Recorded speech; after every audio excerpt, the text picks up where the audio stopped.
네, 안녕하세요. 갓타임 토마입니다. 제가 일주일 동안 강원도 쪽으로 출장을 다녀왔는데요. 가 있는 동안 쌍용 토레스 사전 계약이 시작되었습니다. 예상보다 실내 디자인 실물이 참 예뻐서 어느 정도 흥행은 할 것 같다는 그런 예감을 좀 했습니다. 근데 360도 서라운드 뷰와 같은 몇 가지 고급 기능을 제외시키면서 가격을 생각보다 좀 낮췄죠. 이런 전략이 통한 것 같아요. 경쟁력 있는 차값을 책정한 결과 사전 계약 첫날에만 무려 12,000대가 계약되었습니다. 여러분들 혹시 현대기아차 말고 르쌍쇠 중에 사전 계약 첫날 1만 대를 넘는 계약을 달성했다는 뉴스를 보신 적 있으신가요? 제 기억으로는 이 차가 처음인 것 같거든요. 아무튼 엄청난 실적인 것은 분명합니다. 덕분에 현재 자동차 시장 이슈는 이 토레스가 있는 대로 빨아들이고 있는 것 같더라고요. 유명한 블로거, 유튜버 등의 인플루언서분들이 연일 이 토레스에 대한 콘텐츠를 쏟아내고 있습니다. 이번에 출장 갔다가 유튜버이자 블로거인 군매님을 만나서 좀 담소를 나눴는데요. 토레스 덕분에 블로그에 하루에 10만 명 넘는 방문객이 다녀가고 있다고 하더라고요. 이런 걸 보면 바람이 부는 정도가 아니라 시장에 태풍이 된 것 같기도 합니다. 예전에 제가 미니밴 A200 개발 잠정 중단하고 이 J200 개발을 결정했던, 그리고 서둘렀던 쌍용차의 결정에 대해서 다소 비판적이었죠. 이렇게 인기를 끌고 있는 걸 보니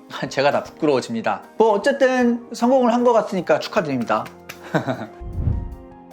이 같은 흥행 비결은 아까 말씀드린 것처럼 멋진 디자인과 합리적인 가격 정책이라고 생각하고 있습니다. 이 중에서도 초반 흥행의 주요 원인은 바로 멋진 디자인이라고 저는 생각하고 있는데요. 제 개인적인 의견을 좀 말씀드리자면 쌍용 토레스의 디자인은 국산 SUV 중 역대 가장 멋진 외관 디자인을 가진 것 같습니다. 이 의견에 동의하지 않는 분들도 있으시겠지만 저는 그렇게 생각합니다. 가장 멋진 SUV 같아요. 보시는 바와 같이 버티컬 라디에이터 그릴과 강인한 스키드 플레이트 일체형 범퍼도 멋지고요. 카리스마 있는 헤드램프의 스타일도 마음에 듭니다. 측면부에는 캐릭터 라인과 두툼한 이 팬더 디자인이 들어가면서 볼륨감을 잘 구현하고 있고요. 특히 이 C필러 쪽이 개성있게 마감이 되었더라고요. 이 부분 과거 보면 막 기름통 넣어갖고 다니는 그런 모습인 것 같아요. 되게 예쁘죠. 그리고 후면부에는 간결한 테일램프가 적용되어 있고요. 과거 정통 SUV들이 테일게이트에 스페어 타이어를 탑재했던 것처럼 그런 모습을 연상케 하는 헥사곤 타입 가니쉬가 장착되었습니다. 테일게이트가 옆으로 좀 열렸으면 더 좋았을 것 같은데 아쉽게도 일반 SUV처럼 아래에서 위로 열리게 되어 있습니다. 하지만 이 부분은 실용성 측면에서는 좀 더 괜찮을 것 같긴 합니다.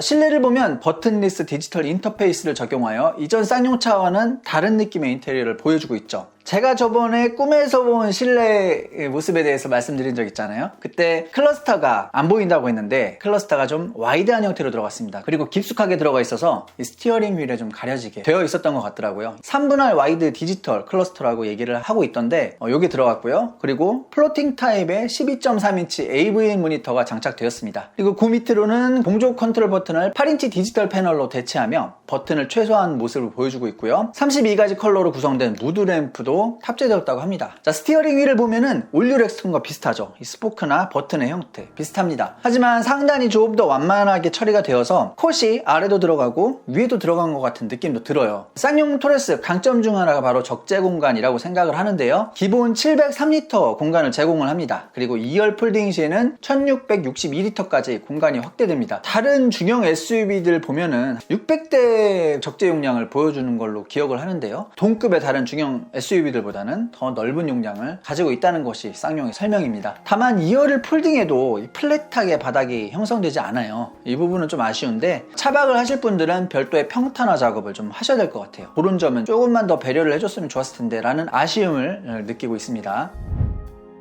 자, 이 차의 가격, 아까 말씀드린 것처럼 조금 공격적이라는 느낌이 들 정도로 책정이 되어 있죠. 물론 몇 가지 옵션이 빠졌긴 하지만 그래도 어쨌든 그 가격을 경쟁차들보다 좀 밑에 넣기 위해서 굉장히 노력을 많이 한 것 같아요. 이 같은 전략에 대해서 모든 매체에서는 후하게 평가하고 있고요. 소비자들도 긍정적으로 반응하고 있는 분위기인 것 같습니다. 토레스의 트림은 T5와 T7으로 나뉘어지는데요. T5의 경우에는 2,690만원에서 2,740만원, T7은 2,990만원에서 3,040만원 정도로 책정이 되어 있습니다. 풀옵션은 대략 3,600만원 정도가 될 것이라고 하네요. 3,000 중반에서 풀옵션 차량을 받을 수 있다는 것은 나름대로 충분한 경쟁력을 갖췄다고 저는 생각합니다. 물론 이 토레스에 대해 우려할 만한 부분도 있습니다. 예를 들자면 코란도와 동일한 파워트레인이 들어갔죠. 그리고 휠베이스가 경쟁차들에 비해서 상대적으로 짧게 형성이 되어 있습니다. 하지만 1.5L T GDI 엔진과 아이신 6단 미션의 조합이 제가 경험해본 바로는 그렇게 나쁘지는 않았어요. 코란도에서 경험을 했을 때 나쁘다는 생각은 안 들었고요. 적절한 뛰어난 수준의 성능과 그리고 반응성을 보여줬다고 생각합니다. 생각보다 주행 질감 괜찮으니까 크게 걱정할 만한 부분은 아닌 것 같습니다. 물론 하이브리드가 나오면 더 좋았을 텐데 아직 그 쌍용이 경영이 정상화되지는 않았잖아요. 그래서 매각 작업이 순조롭게 끝나면은 다른 파워트레인이 장착된 토레스도 볼 수 있지 않을까, 뭐 그런 생각을 좀 해보고요. 그리고 휠베이스가 좀 짧아서 실내 공간이 좀 줄어들 수도 있다고 봐요. 하지만 이게 막 체감될 정도로 실내를 좁게 만들지는 않았을 것 같고요. 그리고 휠베이스가 짧으면 회전 반경이 좁아진다는 장점도 있으니까 완전한 단점으로만 볼 부분은 아니라고 생각합니다.